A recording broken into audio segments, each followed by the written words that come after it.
আলহামদুলিল্লাহ, প্রায় অনেক দিন পর আল্লাহ ছোট্ট একটা স্বপ্ন পূরণ করলো।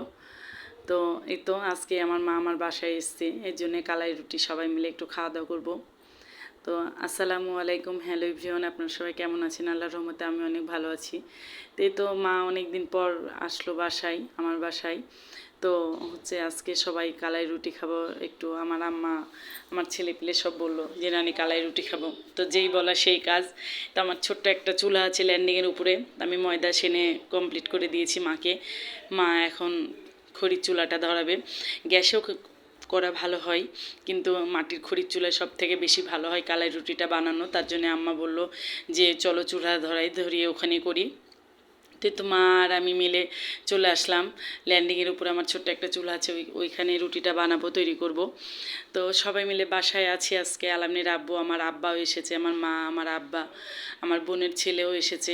তো সবাই মিলে একটু রুটি খাওয়া দাওয়া করব। আসলে একসাথে সে সামান্য অল্প একটু জিনিস হোক না কেন, তাও ভালো লাগে খেতে, একসঙ্গে খাওয়া দাওয়া করতে। তাই তো আজকে আল্লাহ রহমতে ছোট্ট একটা স্বপ্ন, যেটা আপনাদের সামনে ফার্স্টে শেয়ার করলাম, সেটা হচ্ছে আমার বাসাতে নেট কানেকশন ছিল না, মানে ওয়াইফাই লাগানো ছিল না আমার বাসায়। আমি এমবি ভরেই মোবাইলটা চালাতাম।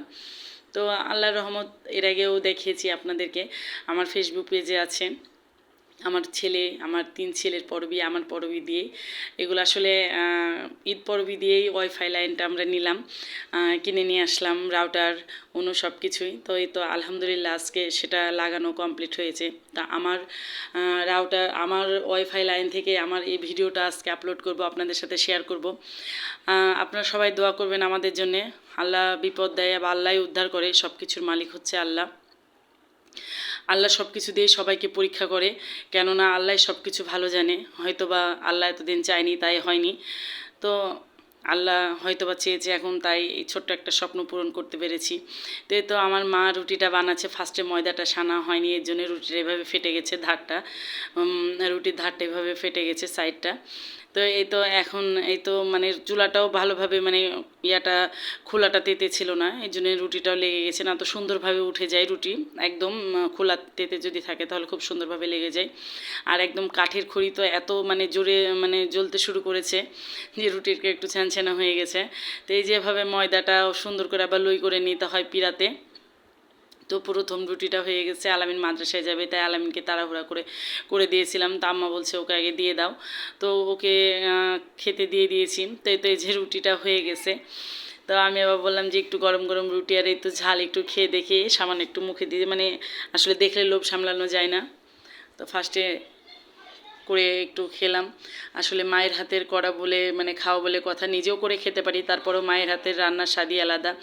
তো সবাই মিলে এখন সব কিছু নিয়ে একসঙ্গে বসে গেছি খেতে। গরুর গোশ করেছিলাম আজকে দুপুরবেলায়, যেহেতু আজকে জুম্মার দিন ছিল। তো গরুর গোশ, কালাই রুটি, আমার বড় বোন এসেছিলো, বড় বোন বুটের ডাল গোশ একটু নিয়ে এসেছে। তো সবাই মিলে একসঙ্গে খেতে বসে গেছি ডাইনিং টেবিলে বসিনি। তো আলামিনের আব্বু সব টি টেবিলটা আমার রুমের ভিতরে ঢুকিয়ে দিয়েছি, ভালো লাগতেছে না গরমে টি টেবিল মুখের সামনে, তাই টি টেবিল রুমের ভিতরে ঢুকিয়ে দিয়ে এখানে সবাই মিলে একসঙ্গে খেতে বসেছি। তো আজকে আপনাদের সামনে যে ছোট্ট একটা ভিডিও শেয়ার করলাম, যদি ভালো লেগে থাকে অবশ্যই লাইক কমেন্ট শেয়ার করবেন। সবাই ভালো থাকবেন। আসসালামু আলাইকুম।